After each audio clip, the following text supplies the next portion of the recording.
So this particular election, I think was significant on a number of levels. We had a sitting vice president running for office for the Democratic Party, Kamala Harris.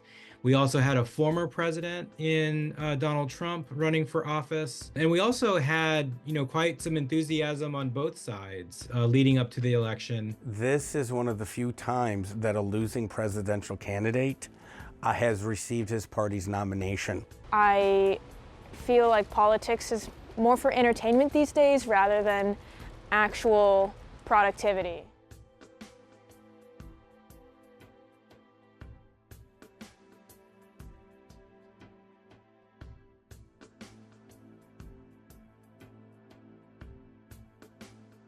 So I think the students' increased interest is a reflection of all of the United States' increased interest.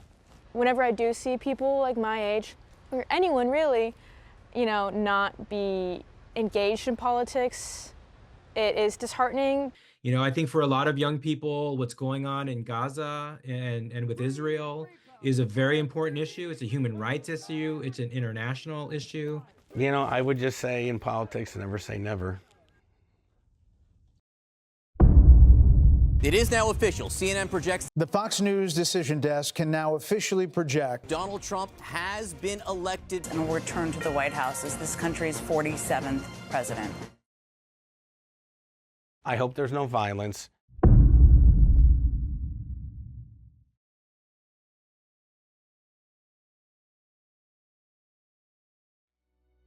There was lots of information on social media. The University Star covered it and posted a story. So we touched on that a little bit in the afternoon conversation. We talked about the election, but then we also talked about how this seemed related to the election results, right? These were very controversial signs that the demonstrators had, and there was also a very strong counter demonstration. The University Star reported that hundreds of students responded and were there to sort of oppose and disagree with those messages. That obviously doesn't represent Texas State or anyone here. Campus police was on hand to try to maintain peace and order. And then eventually escorted the two demonstrators off of campus.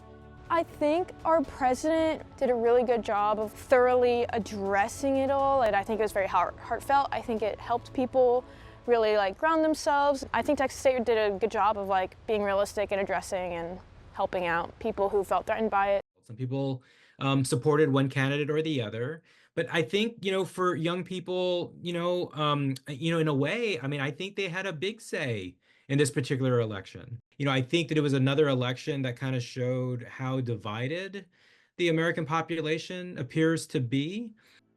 I think some students will be extraordinarily happy. Some students will be devastated.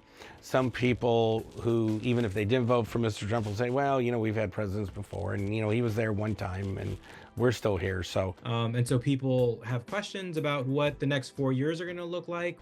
Overall, no matter what, I feel disappointed. I'm sure people who are older than you are trying to put things in perspective as best they can. It's just the nature of our politics. We don't agree on a lot of issues, and it's complicated, but I think as a public university, we are a free speech area. People have the right to express themselves, even if, and especially if, we don't agree with what they have to say, just like I recognize the right of the counter demonstrators to respond and tell them that they're wrong. Get the fuck out of here! So how does the student body move on?